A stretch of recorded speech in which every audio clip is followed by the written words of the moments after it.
Dr. Noorda, Dr. Berens, welcome to the Stark Reflections podcast. We're so happy to be here with you, Mark. Thank you, Mark. So I'm so excited to share the research that you have been doing, but let's start off with giving my listeners a bit of a background before we jump into the Panorama Project. A bit of a background on the two of you and your involvement in all things sort of bookish. Sure, I can jump in first, if that's okay, Kathi.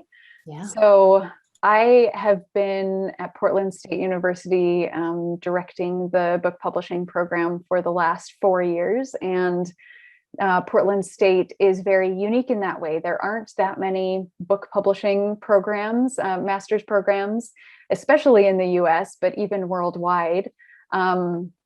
And so we're really lucky to be working at one of the few. And one of the unique things about the program too is that there's a student-run press that all of the students work in. It's called Hooligan Press, and publishes 4 trade books a year in fiction and nonfiction across various genres. So it really gives that experiential learning, hands-on experience. So that's where I ended up. But I am originally from Utah and from Western US, but more from the desert rather than the rain.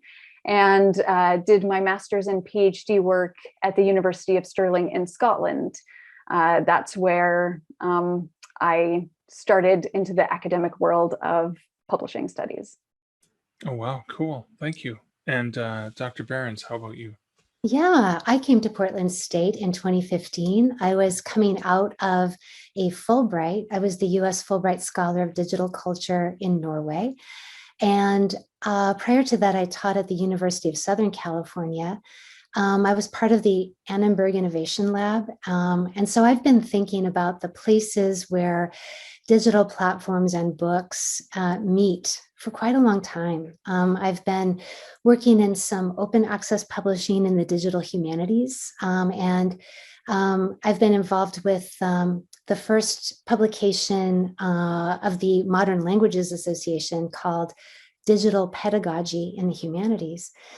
And it was a 10-year process of getting this mammoth work off the ground. There are 4 editors of that project, and I was a contributor to it. So for me, part of my passion about books started when I was an undergraduate at Tufts. And I was an intern at the Atlantic Monthly with the fiction editor, C. Michael Curtis. And then I got my PhD in English at Berkeley. So I've kind of ambled around many different parts of literature and little forays into interactive games and things like that. So that's my background.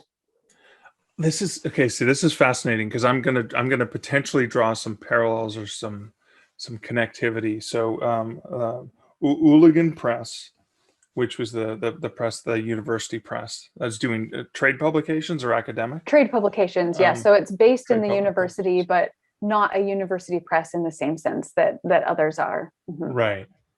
Okay. So it was actually approachable text. It didn't have to be a scholarly Exactly. reader. Oh.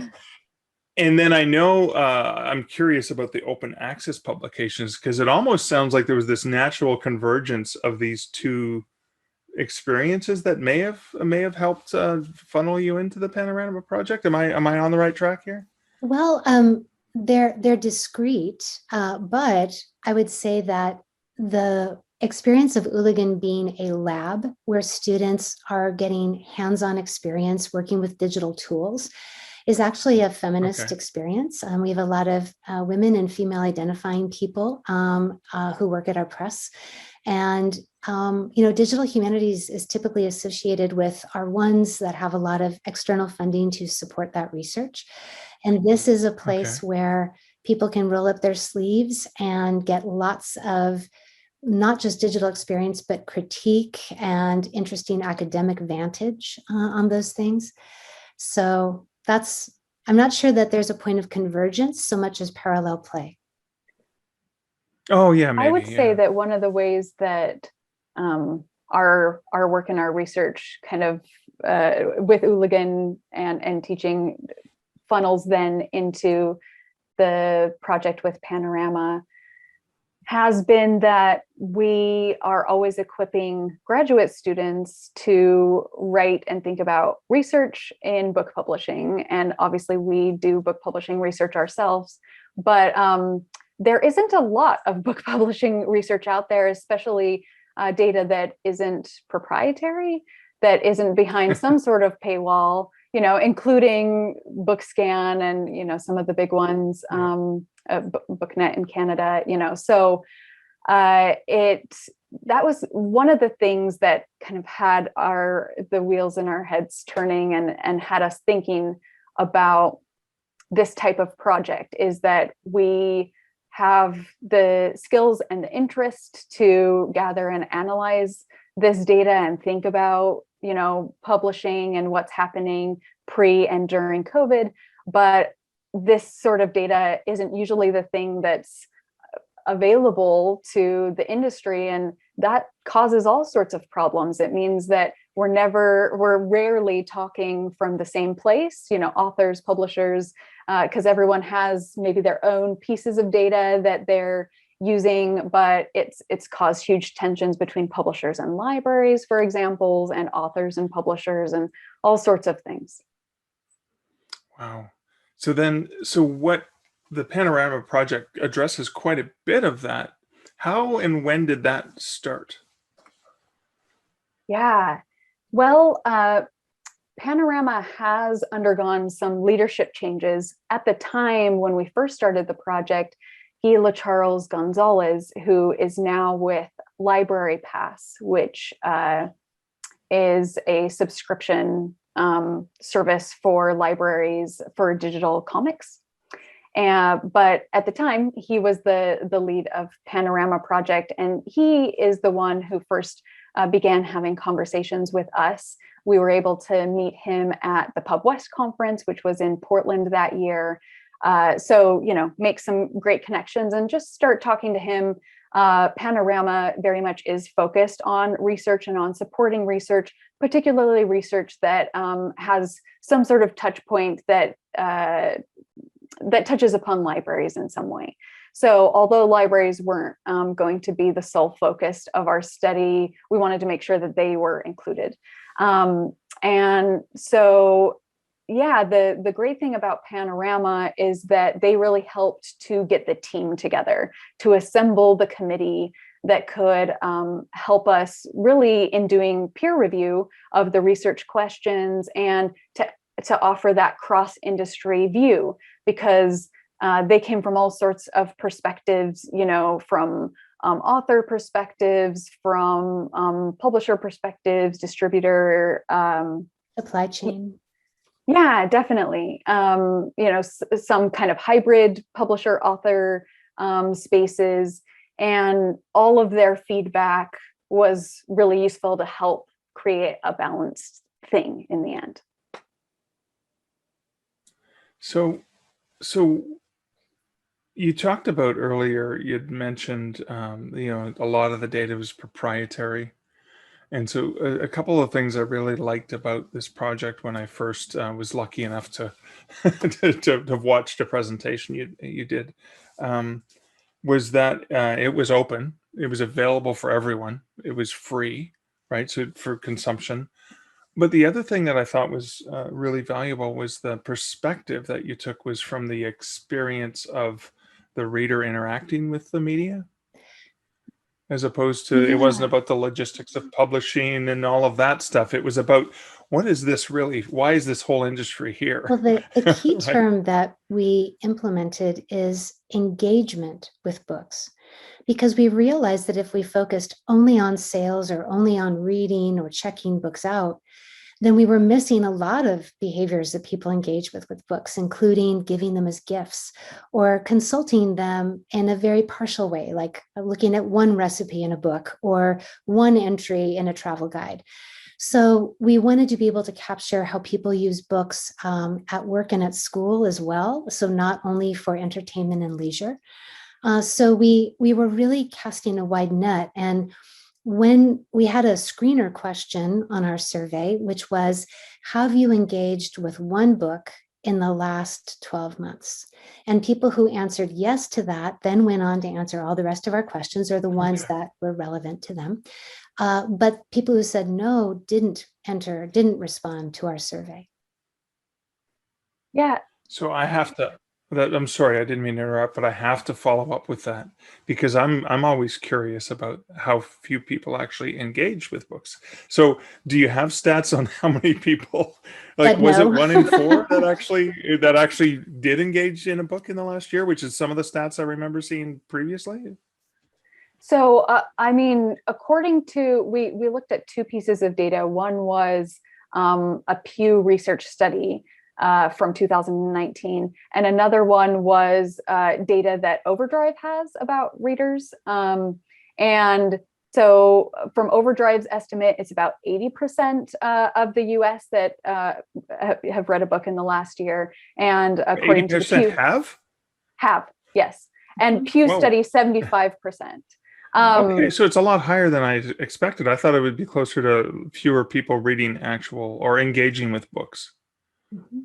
Wow, so the future is more optimistic then. Sorry, this book You know, nerd. I mean, it's been 500-year success story. You know, this is a media form that endures, that always operates. You don't need to update the operating system. You know, if you're leasing it, you don't suddenly lose access if the rights change. I mean, it's an incredibly durable format that people have lots of powerful feelings about. And I think that, I mean, for example, people in the gift giving segment, you know, it's about 61% female who are buying books as gifts for others. And it's a very transferable, it's not like a screwdriver or a plate. I mean, it's a thing that's vested with all kinds of emotion and even hope or aspiration for kids. I mean, there's just so many different feelings people have around books, which is one reason why people buy books in multiple formats. That if they really love a book, they sometimes get that hardback too, and then maybe they want to listen to it on audio while they're doing their chores. So people can get very passionate about books. And then if you take a wider approach to engagement that doesn't just include reading from cover to cover, then that opens, you know, it wide up, because surely there are even more people in the US who have, say, consulted a cookbook, you know, which is a book, and engagement with a book. So, you know, it's a very wide sort of net, that engagement that we were throwing there.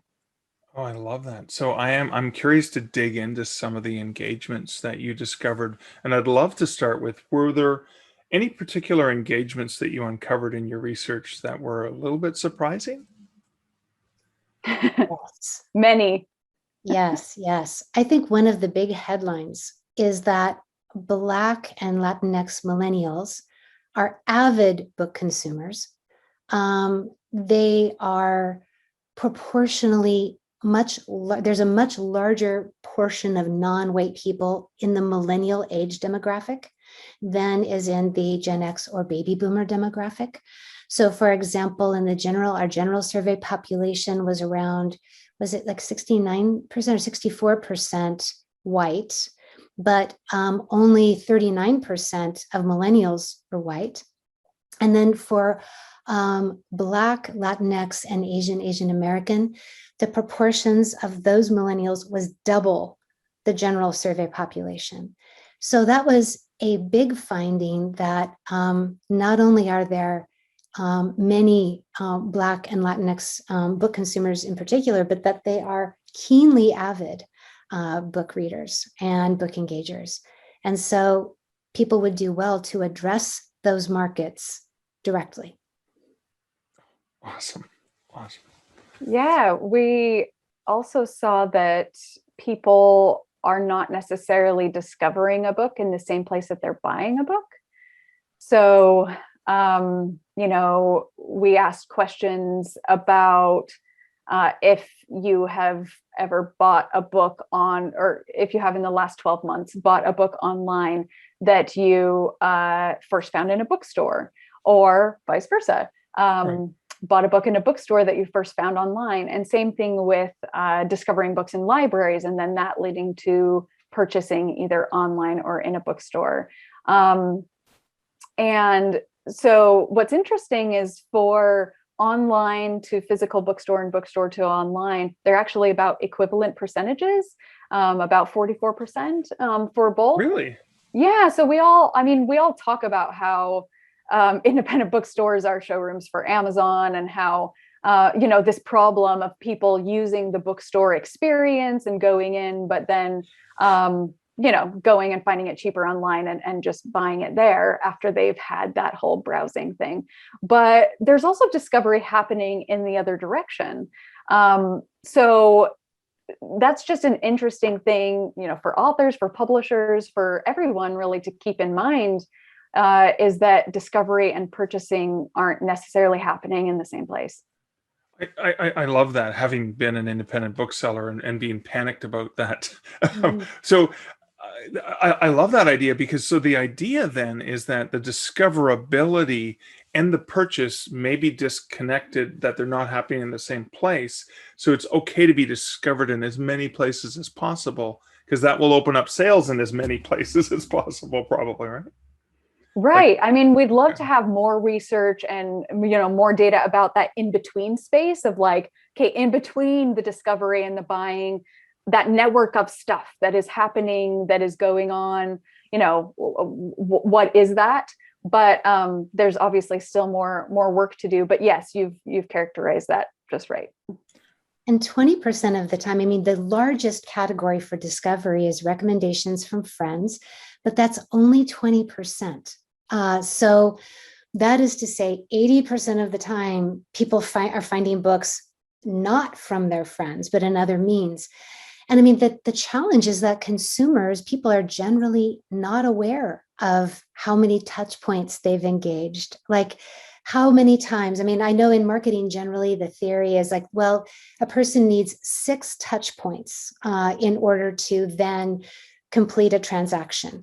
But we can't really capture data about that, because people are largely unaware of their own discovery process.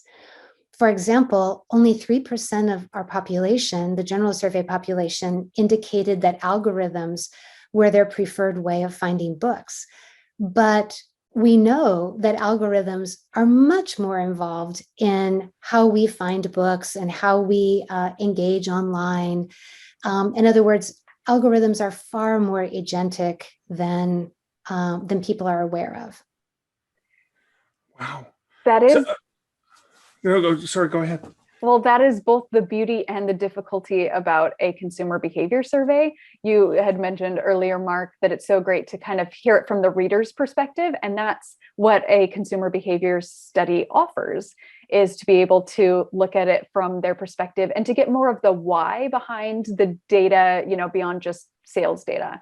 But the downside to that is that there is a lot that happens with purchasing behavior that we as consumers are not aware of, that kind of goes on behind the scenes, that's still important, like Kathi was talking about with algorithms, but that we are not as aware of is important as consumers.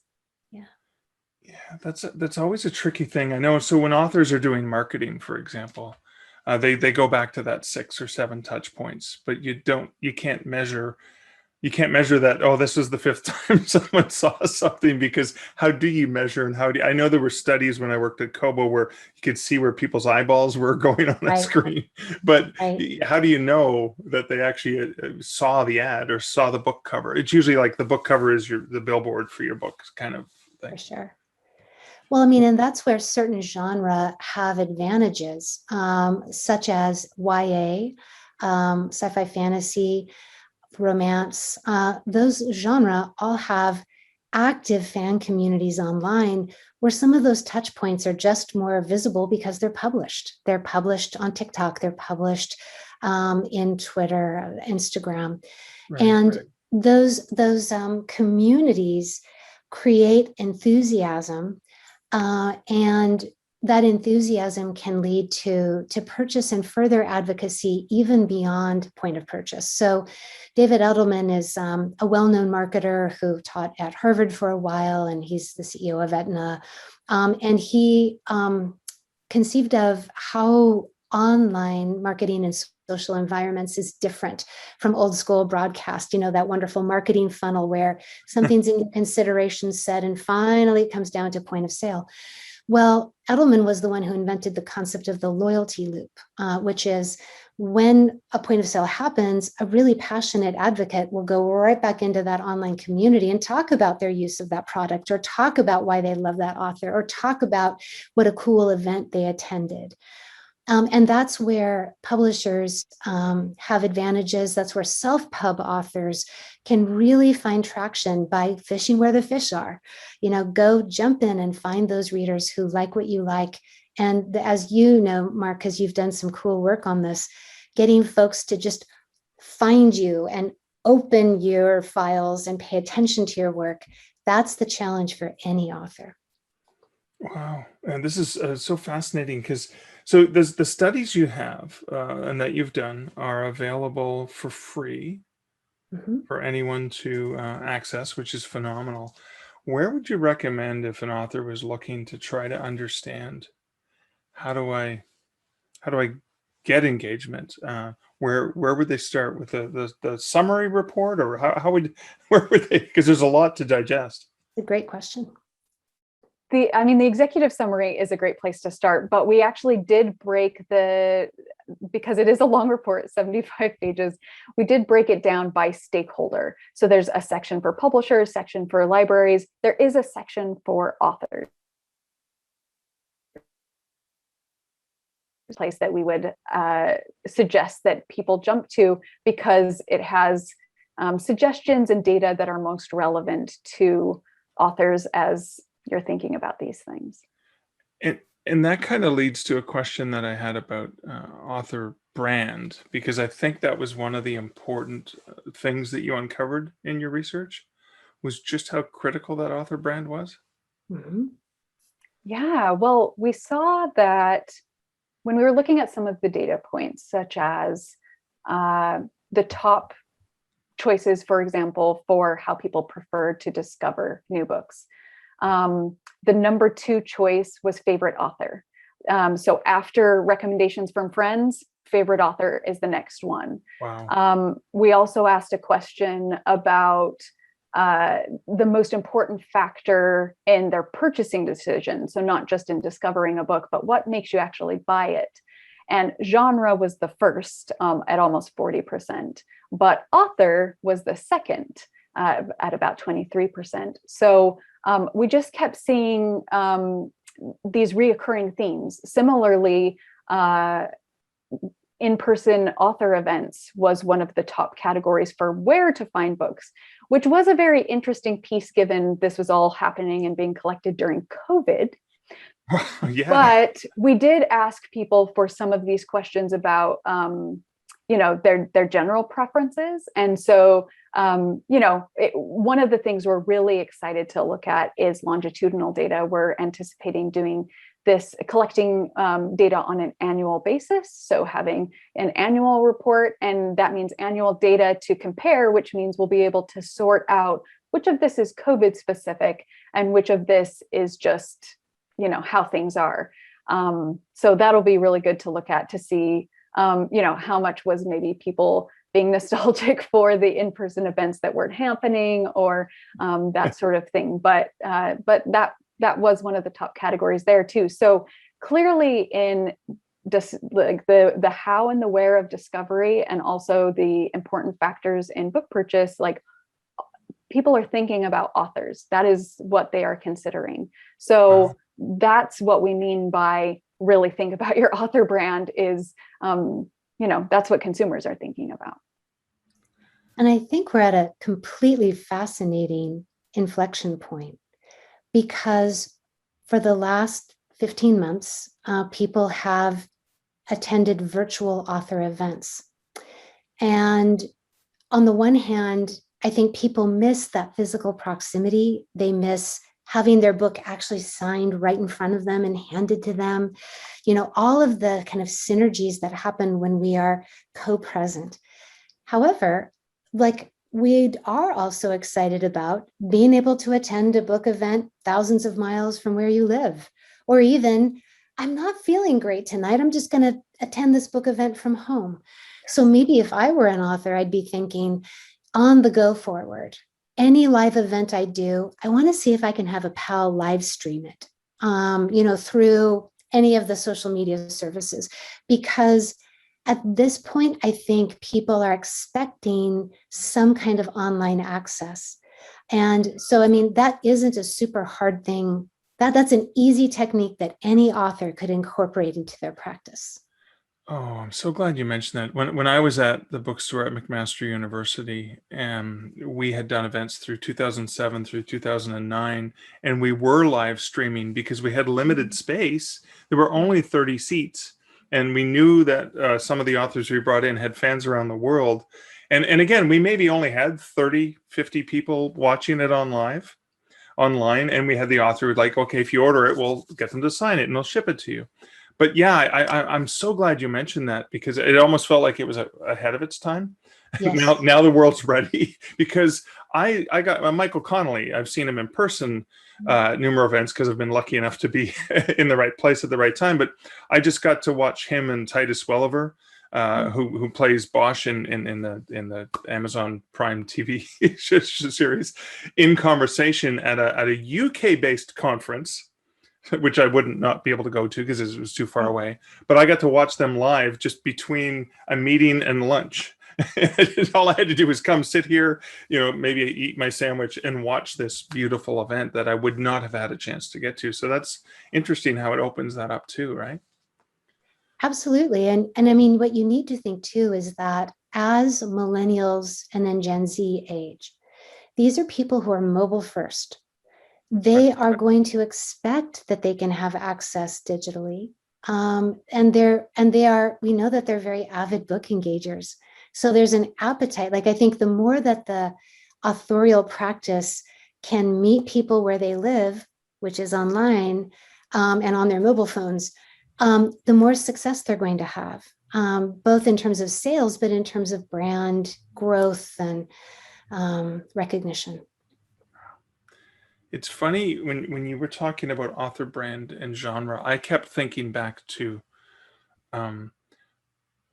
I like cozy mysteries. Therefore, if you like cozy mysteries and we're talking about cozy mysteries, I'm going to tell you my favorite author. You're going to tell me your favorite author. And then all of a sudden a swap's going to happen and we're going to both discover new. So it's this it seems like a combination of author brand and genre that really is powerful. Because as you said, those are the two highest reasons why people decide to get a book, I think. Yes. Wow, so much for authors to unpack and make sure that, and that's a newsletter swap thing, I think, where, if I have an urban fantasy series and I know that people like, werewolf stories, and I'm not, my next book's not coming out until December, therefore, Yeah. I'm going to recommend other ones that I think you might like in the meantime, and that community can probably really help, because my readers will then be sated because I can't write enough to keep up with them. 100%. Jane Friedman, in her book, The Business of Being a Writer, talks about literary citizenship. And what you're talking about is being a good citizen, because it takes a while to write books, even for some of the incredibly prolific genre authors who pound out thousands of words a day. Still, it takes time. And so when you have your pals shouting out when you shout out your pals' books, when it comes your turn, you receive the shout out. And so in a way, it's like you're all collaborating in sustaining and feeding a fan community. Oh, man, this is, go ahead. Oh, similarly, in being part of a community with authors, that it's also a chance to, one of the things that our data shows is just how many ways and how book engagers are connecting via libraries, fan fiction, free little libraries. There's just a multitude of kind of spaces online and offline that they're doing things in bookstores, and so all of those would also be good to be thinking about in this literary citizenship, to be, as an author, having relationships with, going back to the, if you do have an in-person event and you're also streaming it, then you're partnering with a bookstore or a library to do that. And that's connecting you within that community. All of that is very good. Oh my God. Thank you both so much for such insightful. I'm walking away from this even more excited to keep digging in the data and create calls to action. Where can my listeners find out more about what you guys are doing in the Panorama Project? It's a very easy URL, panoramaproject.org, and you will find a link to the Immersive Media report, Immersive Media Books 2020 report. And, you can go in and slice and dice that data. Like, let's say you want to think about reaching local readers. Well, we even have regional data about how people prefer to learn about books. Do they prefer librarian recommendations or bookseller recommendations? Like, those things are very regionally inflected. So for example, the Northeast is the highest rank for bookseller recommendation, and the Midwest is the highest rank for librarian recommendation. Wow. Yeah. And then it's like some regions are more inclined to being able to bring family to their events, like being friends and family in the Southwest. Like that's a bigger finding. So, thinking about where you are and who your readers are locally, you can find some data that will help you strategize. Wow, that is amazing. There is also a short report. I mean, there's so much great granular data in the big report. So we most prefer that you go and dig into that. But if you want just a quick overview of some of the main points, there is a short version of the report that's only 5 pages and has a cool infographic and things like that, and has some of the points that we've talked about. So regardless of how much time you have to spend on the report, there's going to be something for you. Oh, awesome. And I trust that because you plan on doing like perennial like updates, that somebody could go and sign up to be notified when your next reports become available. Yeah, I believe that when you go to the Panorama website, you have the option to leave your email address so you can receive notifications. Awesome. Thank you again so much. This was such a fascinating conversation. Mark, thank you for having us. What a pleasure to talk with you and think with you. It was great to be here. Thanks, Mark.